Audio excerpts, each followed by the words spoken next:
당신의 전성기. 건강부터 챙겨야 진짜 전성기. 당신의 주치의. 당신의 전성기 오늘 4부. 당신의 전성기, 건강부터 챙겨야 진짜 전성기. 당신의 주치의 시작합니다. 앞서 예고해드린 대로 성지병원 치과센터의 김현철 대표원장 자리 함께 하셨습니다. 안녕하세요. 네, 안녕하세요. 네, 반갑습니다. 네, 반갑습니다. 네. 우리 원장님 말씀 제가 많이 들었어요. 말씀을 너무 잘하신다고. 원장님이신데 어쩜 이렇게 말씀을 잘하는지 모르겠다. 이런 얘기를 제가 들어서 오늘도 기대가 됩니다. 우리 청취자 여러분께 그 임플란트에 대해서 좀 쉽게 쉬운 용어로 좀 설명해 주시면 더 잘 들릴 것 같아요. 네. 왜냐하면 이제 임플란트 하시는 분들이 대부분 이제 연세들이 좀 있으신 우리 어르신들이 많으시잖아요. 네. 네. 예전에는 또 이제 제가 지금 말씀드린 것처럼 연세 많이 드신 분들이 이제 그 임플란트를 한다 이런 인식이 좀 있었는데 최근에는 그게 또 연령대가 좀 낮아졌다면서요? 네, 그렇습니다. 예전에는 임플란트가 많이 보급화되어 있지 않아서 네. 꼭 필요하신 분들, 나이 많으신 분들 중에서도 이제 꼭 임플란트 아니면 해결이 되지 않는 분들만 임플란트를 식립을 받으셨는데 최근에는 이가 하나만 없으셔도 이제 간단하게 임플란트 수술을 진행할 수 있기 때문에 네. 부담 없이 30, 40대 분들도 많이 하시고 20대 분들도 임플란트를 그래요? 많이 하고 있습니다. 예. 20대들도 해요? 네. 그러니까 이제 인식이 많이 바뀐 거군요. 네, 인식도 바뀌었고 네. 수술 방법도 간단해졌고요. 아, 예. 그래요? 근데 이제 예전에는, 이렇게 이가 이제 없을 경우에는 이제 틀니 같은 것들을 많이 하셨잖아요. 네. 우리 부모님 세대들은. 근데 이제 그 틀니와 임플란트가 어떻게 많은 차이가 있는 건가요? 네, 우선 치과에서 제일 많이 쓰는 이제 속담 중에 하나가 이제 이가 없으면 잇몸으로 씹는다. 네, 네. 이런 말씀들 많이 하시는데요. 네. 실제로 임플란트는 이를 대체한다고 생각하시면 되고요. 네. 틀니 같은 경우는 잇몸으로 씹는다고 생각을 하시면 됩니다. 틀니는 잇몸 위에 그냥 틀이 안착이 되는 거기 때문에 네. 결국 잇몸에서 힘을 받게 되고요. 네. 예. 임플란트는 고정체가 뼈 속에 식립이 되기 때문에 뼈에서부터 힘을 낼 수가 있습니다. 그게 가장 큰 차이점이고 네. 물론 이제 틀니는 뺐다 꼈다 해야 되는 번거로움이 있고 임플란트는 구강 내에 이식이 되기 때문에 네. 뺐다 꼈다 할 필요 없이 치아처럼 사용하시면 됩니다. 네. 그리고 또 가격 차이가 또 확연하죠. 아닌가요? 네, 가격 차이도 많이 나기는 하는데요. 네. 사실 소수의 치아가 없을 때는 오히려 틀니가 더 많은 비용이 들 수도 있습니다. 예, 어금니 쪽만 없을 때 틀니가 네. 들어가면 틀니는 어떻게 됐든 양쪽으로 입천장을 다 덮고 아래쪽에서도 양쪽으로 다 들어가야 되기 때문에 네. 소수의 치아가 없을 때에는 비용이 더 많이 들 수도 있습니다. 아, 그래요? 예. 근데 이제 7월부터 노인 임플란트 본인 부담이 좀 줄어든다고 하던데요. 네, 그렇습니다. 현재는 65세 이상 분들에 한해서 평생에 2개까지는 자기 부담금 50%로 진료를 받으셨는데요. 네. 7월부터는 그 자기 부담금이 30%로 낮아지게 되고요. 네. 차상위 계층 분들이나 아니면 의료 급여 수급자분들 같은 경우 이제 그 본인 부담금 경감 대상자분들은 30%에서 그 부담금이 10%에서 20%로 이제 낮아지게 됩니다. 아, 네. 제가 여기서 꼭 한 말씀 드리고 싶은 부분은 네. 7월부터 시행이 된다고 해서 네. 임플란트를 그때까지 기다리시는 것까지는 좋은데 네. 잇몸 염증이 심하신 경우에는 그때까지 기다렸다가 뼈가 더 손상이 될 수 있기 때문에 네. 우선은 발치부터 하시고 네. 예, 기다리시는 게 더 좋으실 것 같습니다. 네, 일단 이제 치과 진료를 먼저 받아보셔야 되겠죠. 네, 그렇습니다. 이제 어버이날이 다음 주예요. 네. 이제 연휴 지나면 바로 이제 어버이날인데 그래서 이제 이참에 우리 부모님께 임플란트를 좀 해드려야겠다 선물로 네. 이런 이제 생각하시는 분들도 많이 계실 텐데 무조건 하는 경우는 없겠지만 그래도 임플란트를 하기 전에 반드시 이런 것들은 좀 먼저 생각을 해봐야 될 것이다라는 게 있다면요. 네. 우선은 어버이날 선물로 좋은 음식을 드리는 것보다는 좋은 음식을 씹으실 수 있도록 임플란트를 하시는 게 많은 도움이 되실 수 있을 것 같고요. 네. 임플란트는 치아를 이식을 하고 나면은 내 몸의 일부가 되기 때문에 평생을 갖고 간다는 생각으로 지속적으로 관리를 받을 수 있는 병원에서 임플란트를 진행을 하시는 게 가장 좋고요. 병원 선택을 일단은 잘 고려를 하셔야겠군요. 고려를 하시고 임플란트 자체도 요즘에는 뭐 임플란트가 많이 발전을 하고 많은 임플란트가 이제 높은 성공률을 보이지만 선정하는 기준에 있어서도 좀 더 검증된 임플란트를 사용하시는 게 좋을 것 같습니다. 임플란트 재료 자체를. 네, 그렇군요.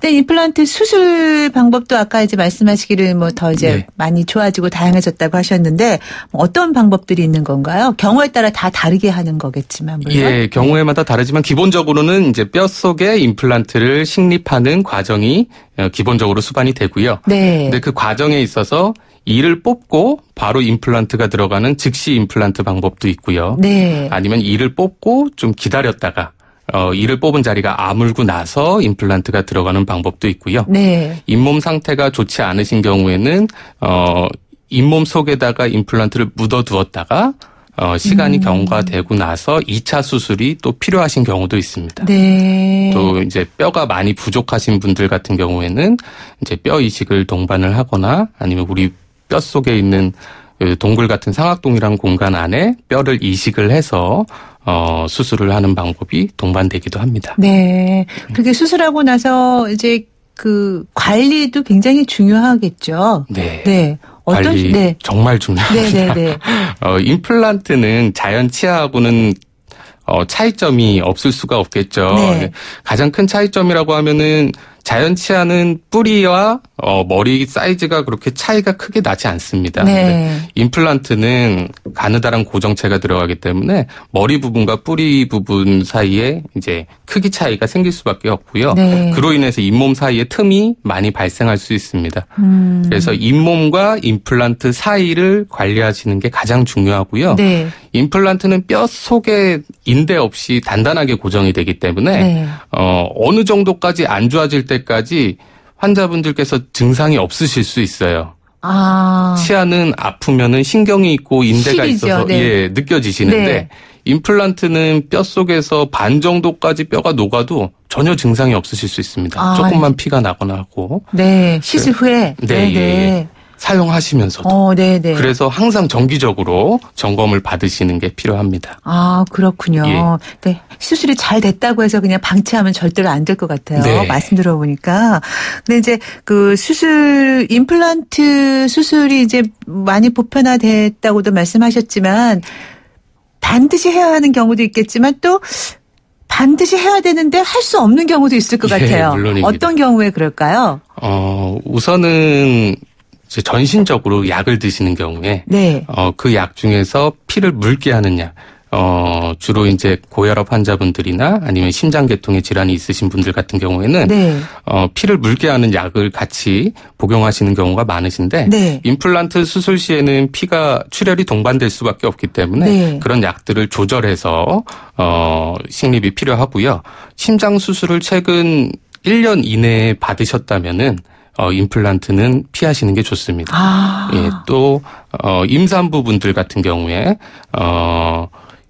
그 항생제나 이런 약 복용이 필요하기 때문에 수술이 좀 제한적일 수 있고요. 뼈의 양이 많이 부족하신 분들이 또 있습니다. 어느 정도는 뼈 이식을 통해서 회복이 되겠지만 뼈가 너무 많이 없으신 분들이나 잇몸에 잇몸에 잇몸 뼈의 상태가 굉장히 중요한 거예요. 그리고 그 안에 있는 해부학적인 구조물들 중에서 이제 중요한 신경관이 식립 부위에 같이 지나가고 있는 경우에 식립이 좀 제한될 수 있습니다. 네. 그러니까 이제 뭐 지금 치료 중이라든가 약을 복용하고 계신 분들은 일단 이제 그 전문의와도 상의를 하고 또 치과 의사 선생님께도 자세하게 설명을 해줘야겠군요. 이뿐만이 아니라 다른 몸 상태에 대해서. 그렇습니다.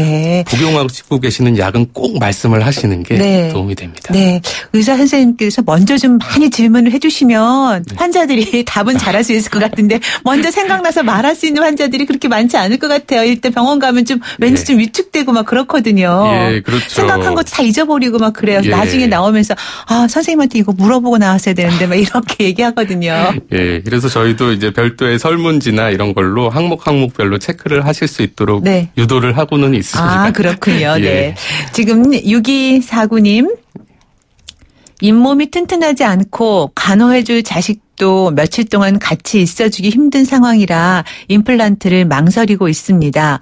올 여름에 의료보험 혜택이 더 좋아진다는 소식에 망설이고 있는데 수술하고 하루 이틀이면 저 혼자서도 회복이 가능할까요? 라고 하셨네요. 네, 충분히 가능하시고요. 네. 예, 근데 이제 물론 이제 환자분들에 따라서 다를 것이고, 임플란트 개수가 많은 경우에는 네. 이제 별도의 또 간호가 필요하실 수 있습니다. 네. 그렇지만 임플란트를 소수를 하든 다수를 하든 하루 이틀 정도는 어차피 식사가 힘드시기 때문에 네. 별도로 다른 간호는 특별히 필요는 없으시고요. 본인 스스로가 이제 심한 운동이나 아니면은 이제 사우나 같은 네. 것만 피해 주시면 되시겠습니다. 네. 임플란트는 몇 개까지 가능할 수 있는 건가요?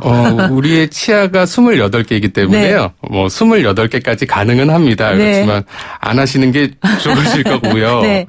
임플란트 하나 자체가 낼 수 있는 힘은 네. 우리 정상적인 치아보다도 오히려 강할 수 있기 때문에 네. 빠진 치아의 개수에 맞춰서 임플란트가 다 들어갈 필요는 없습니다. 아, 네. 예. 그렇군요. 네. 저희 이제 그 임플란트에 대한 이야기를 오늘 당신의 주치 시간에 성지병원 치과센터 김현철 대표원장과 이야기 나누고 있는데요. 방송 중에 궁금한 점 있거나 또 상담받고 싶은 내용 있으면 언제라도 문자로 참여해 주시기 바랍니다. 문자 번호 샵 0945 우물정 0945번이고요. 짧은 문자 50원, 긴 문자 100원의 유료 문자예요. 여러분의 문자 기다리면서 노래 한 곡 듣고 갈게요. 작품 하나에 난 아직도 널. 당신의 전성기 오늘 4부 당신의 전성기 건강부터 챙겨야 진짜 전성기 당신의 주치 함께하고 있는데요. 건강 이야기 뭐 아무리 해도 지나치지 않죠. 근데 나이 들수록 오복 중에 하나인 이 치아 건강을 으뜸으로 꼽게 되는 경우가 많아요. 그렇죠? 그래서 오늘 이 시간에는 또 어버이날도 다음 주에 이제 바짝 다가와 있고 해서 치아 건강 특히 임플란트에 대한 이야기를 좀 나누고 있습니다. 성지병원 치과센터의 김현철 대표원장과 이야기하고 있는데요. 많은 분들이 질문 주고 계시네요. 그 가운데 9995번 쓰시는 청취자분. 임플란트 시술 후 잘 사용하고 있습니다. 그런데 냄새가 심하게 나서 주위 사람과 대화할 때가 걱정입니다. 지금은 양치 후 각을 하고 있어요. 입냄새 없애는 방법이 있을까요? 하셨네요. 네. 우선 임플란트가 자연 치아보다 특별히 더 입냄새를 가중시키지는 않고요. 네. 대신에 이제 관리에 있어서는 이제 중요하다고 할 수 있겠습니다. 현재 양치 후에 가글을 하고 계신다고 하는데요. 네. 가글액 성분에도 입안을 좀 마르게 하는 성분들이 있기 때문에 오히려 가글 후에 일시적으로 냄새가 사라졌다가 이후에는 냄새가 더 가중이 될 수 있습니다. 그러니까 네. 가글 후에 오히려 물로 양치를 더 헹궈주시는 게 네. 중요하겠고요. 네. 입냄새를 유발하게 되는 것 중에 가장 큰 게 잇몸 질환에서 냄새가 많이 날 수 있습니다. 네. 그렇기 때문에 임플란트는 앞서 말씀드린 대로 잇몸과 임플란트 사이에 틈이 있을 수 있기 때문에 네. 잇몸 깊숙이까지 양치질을 하시는 게 중요하겠습니다. 네, 그러니까 더 잘 관리를 해야 되는 거군요. 예, 네. 더 깊숙이까지 관리를 하셔야 됩니다. 네. 양치질을 정말 정성껏 하셔야 될 것 같습니다. 그리고 7866님, 커피를 정말 좋아해서 하루에 2-3잔씩 마시는데요. 임플란트를 하면은 커피도 조절을 해야 할까요? 술도 일주일에 1-2번씩은 마시는데 알코올도 영향을 주는지 궁금해요. 그리고 임플란트 치아 색도 변할 수 있는지 궁금하고요. 네. 네. 많은 질문을 주셨는데요. 네. 우선 커피가 임플란트에 영향을 줄 수 있습니다. 아, 그래요? 예, 커피의 성분 자체는 큰 영향은 주지 않는데요. 네. 우선은 임플란트를 식립하고 얼마 기간이 지나지 않은 경우에는 커피의 이 뜨거운 온도나 이런 자극성이 임플란트 수술 부위에 네. 영향을 조금은 미칠 수 있고요. 그래서 임플란트 수술 후에 초기 일주일 정도 잇몸이 1차적으로 치유가 되는 그때까지는 좀 조심을 하시는 게 좋고요. 네. 알코올 같은 경우는 조금 더 조심을 하셔야 됩니다. 네. 알코올의 직접적인 영향보다도 우리가 임플란트를 심고 나면은 우리 몸에서 뼈의 치유가 일어나야 되기 때문에 네. 그동안에는 그런 치유를 방해할 수 있는 알코올 성분은 자제하시는 게 좋고요. 그러니까 임플란트가 완전히 자리를 잡기까지. 네. 네. 가장 중요한 거는 초기 일주일이고요. 네. 그다음 초기 한 달까지는 각별히 조심을 하셔야 됩니다. 네. 이렇게 말씀을 드리면 일주일만 참자 이러시는 분들이 많으신데 평생 임플란트를 쓰실 거니까 네. 그 3개월 정도는 좀 조심을 하시는 게 제일 좋습니다. 네. 사실 알코올 같은 경우에는 어떤 의사 선생님들도 절대 권하지 않으시죠. 예. 그리고 이제 금주는 기본이다라고 네. 말씀을 하시잖아요. 건강에 있어서. 치아 건강도 마찬가지인 것 같아요. 근데 임플란트 치아 색도 변할 수 있나요? 라고 하셨는데. 네. 임플란트 치아 색도 변할 수 있습니다. 네. 예. 앞서 커피를 좋아하시는 것 같은데요. 커피나 다른 녹차, 차 등에 의해서도 착색이 진행이 될 수 있고요. 네. 우리가 이제 치아 표면과 마찬가지로 임플란트도 가장 유사한 도자기 재료로 형성이 되어 있기 때문에 네. 표면 착색은 일어날 수 있고요. 네. 단 이제 자연 치아 같은 경우는 표면을 이제 매끄럽게 하기 힘들고 네. 그러한 성분들이 표면을 탈회시켜서 내부까지 이제 변색이 진행됐다면 그걸 회복시키기는 어렵지만 네. 임플란트는 인공 도자기 재료이기 때문에 네. 겉표면을 표면 연마를 통해서 다시 착색을 되돌리기는 자연 치아보다는 쉽습니다. 미백이 더 쉬운 건가요? 말하자면? 예. 자연 치아는 약품을 통해서 미백을 해야 되지만, 네. 임플란트는 광택을 내면 됩니다. 그렇군요. 그런 차이가 예. 있는 거군요. 네. 그리고 5874님. 골다공증 때문에 약 먹은 지 약 10년이 돼갑니다. 주사약으로 4월 27일에 마지막으로 맞았어요. 약효가 3개월 가는 줄 알고 있는데 6개월 후에 임플란트를 해도 되는지요? 내과 병원에서 칼슘제를 지금부터 먹으라고 하시는데 6개월 쉬는 동안 더 나빠질까 봐 걱정이 됩니다. 나이 1살이라도 젊어서 하고 싶어서요. 부탁드립니다 하셨어요. 네. 요즘에 골다공증 약 때문에 걱정하시는 분들이 많습니다. 네. 네. 이 골다공증 약이 드시는 분들이 꼭 임플란트에 있어서 나쁜 영향을 미치는 건 아니고요. 네. 소수의 분들에 한해서 그런 증상이 나타나는 경우가 최근에 많이 보고가 되고 있는데요. 네. 일단 10년을 드셨으면은 그 위험성은 좀 높아진다고 할 수 있습니다. 그리고 약보다도 더 영향을 많이 미치는 게 주사이기 때문에 이분은 주사까지 주사까지 맞고 계셔서 좀 조심을 하셔야 되는데 약효는 3개월이 지날지라도 이 골다공증 약 같은 경우에는 뼛속에 직접 침투해서 작용을 하기 때문에 사실 3개월이 아니라 3년이 지나도 완전히 제거되기는 힘듭니다. 네. 그래서 보통 6개월 정도는 여유 기간을 두시는 게 좋고요. 네. 주사제 때문에 영향을 많이 받을 거로 걱정은 되기 때문에 임플란트를 다수 하셔야 된다면은 하나부터 시작을 하셔서 경과를 지켜보고 반응을 봐서 뼈가 잘 유지되는 상태가 유도가 된다면은 네. 천천히 진행을 하시는 게 좋겠습니다. 네, 네. 6개월 동안 더 나빠질 거를 걱정을 하시는데 사실 임플란트 주변 치아가 뽑힌 자리에는 뼈가 점점 줄어들 수밖에 없어서 네. 6개월 다른 분들이라면 이제 6개월이 지나기 전에 임플란트 식립을 권해드리겠지만 네. 지금은 약이 더 걱정이 되기 때문에 네. 6개월은 충분히 기다리셨다가 네. 식립을 받으시는 게 좋겠습니다. 네, 너무 서두르지 마시라는 네. 말씀이시죠. 네. 아무래도 이제 임플란트를 하게 되는 분들인지 연령층이 많이들 낮아졌다고도 하지만 그래도 이제 어르신들이 많이 하시는데 네. 어르신들 같은 경우에는 이제 50대 후반, 60대, 70대 되다 보면 다른 또 질환들을 많이 갖고 계시잖아요. 네. 예, 지금 이제 질문 주신 분들처럼. 그래서 그런 상태를 더 꼼꼼히 체크를 해보셔야 될 것 같아요. 앞서 말씀해 주셨지만. 네, 항상 약이 드시는 게 있으면은 네. 항상 말씀을 해주시고, 네. 이제 건강 검진을 받으신 결과에 대해서도 이제 치과 의사 선생님과 항상 상의를 하시는 게 좋습니다. 네. 그리고 9022님. 왼쪽 아래 어금니를 뺀 지 5년 정도 됐는데요. 처음엔 불편했지만 적응이 돼서 없이 지내고 있습니다. 그런데 주변에서 임플란트 얘기를 많이 하니까 저도 한번 해볼까 싶더라고요. 발치한 지 오래된 잇몸은 뼈가 삭아서 없어진다는 얘기를 들었는데 정말인가요?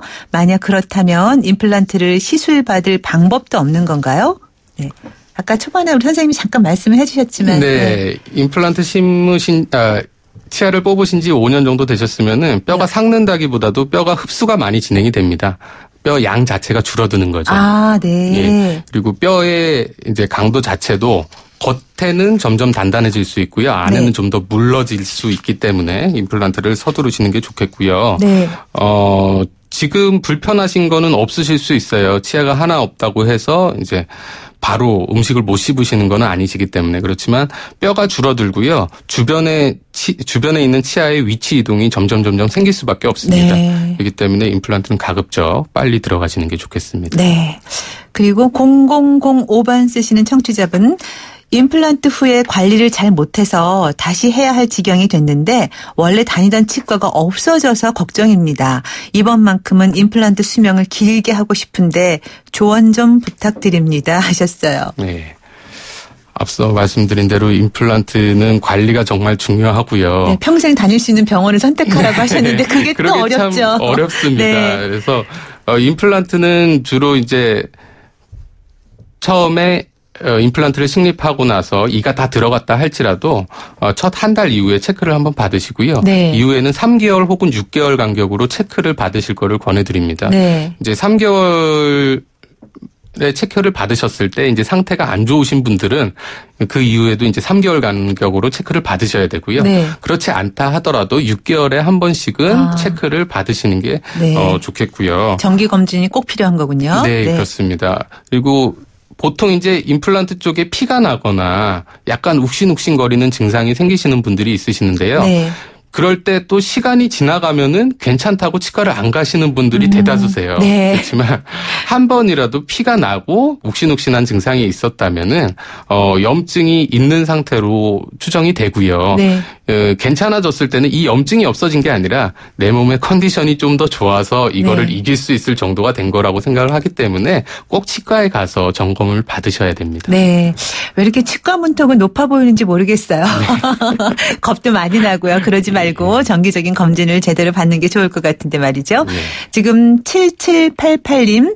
저는 1월경에 치과 검진 후 잇몸이 없다고 해서 부분 틀니를 했는데 너무 불편합니다. 나중에라도 임플란트를 할 수 있을까요? 하셨네요. 네, 부분 틀니를 사용하시던 분들도 얼마든지 임플란트는 가능합니다. 단지 앞서 말씀드렸듯이 뼈가 점점 줄어든다고 말씀을 드렸는데요. 네. 틀니를 사용했을 때는 그 속도가 더 가중될 수 있습니다. 더 네. 빨라질 수 있습니다. 초반에 말씀드렸듯이 틀니는 잇몸에서 직접 힘을 받는 거기 때문에 잇몸에 치아가 없어서 이 잇몸이 일을 안 해도 흡수가 일어나지만 너무 과도하게 일을 해도 흡수가 진행될 수밖에 없기 때문에 네. 부분 틀니를 사용하시는 경우에는 뼈가 흡수가 더 빨리 진행될 수 있다는 것만 명심하시면 되시겠습니다. 그러니까 나중에라도 임플란트 가능합니다. 네, 가능하신 거죠. 네, 오늘 이제 임플란트에 관한 이야기를 나누고 있는데요. 임플란트 시술을 고려 중이거나 이제 앞으로 또 이제 하려는 분들께 종합적으로 조언의 말씀을 해주신다면. 네. 앞서 치아 개수를 물어보셨잖아요. 네. 근데 우리 치아는 28개가 있습니다. 네. 사랑니를 제외하고 28개인데요. 이 중에서 한두 개가 없어도 사는 데는 큰 지장은 없습니다. 네. 그렇지만 28개의 기둥이 버티고 있는 거하고 이제 그 개수가 줄어드는 거하고는 차이가 있겠죠. 네. 우리 치아는 각각 다 모양도 다르고 기능이 다르기 때문에 네. 치아가 상실되었을 때 그때 수복을 해주시는 게 가장 중요하다고 할 수 있습니다. 임플란트건 뭐 다른 시술이건 일단 정기적으로 치과 검진을 제대로 받는 게 중요할 것 같아요. 네, 오늘 이렇게 해서 임플란트에 관한 이야기 우리 원장님과 좋은 말씀 잘 나눴습니다. 다음에도 기회가 되면 한번 또 나와주셨으면 좋겠어요. 네, 오늘 또 말씀 잘 들었습니다. 고맙습니다. 네, 감사합니다. 지금까지 성지병원 치과센터의 김현철 대표 원장이었습니다. 당신의 전성기 오늘 벌써 끝곡 띄워드릴 차례 됐네요. 쿡다북스의 Your Eyes 노래 띄우면서 몰라갑니다. 김명숙이었어요. 여러분, 오늘이 가장 젊은 날입니다.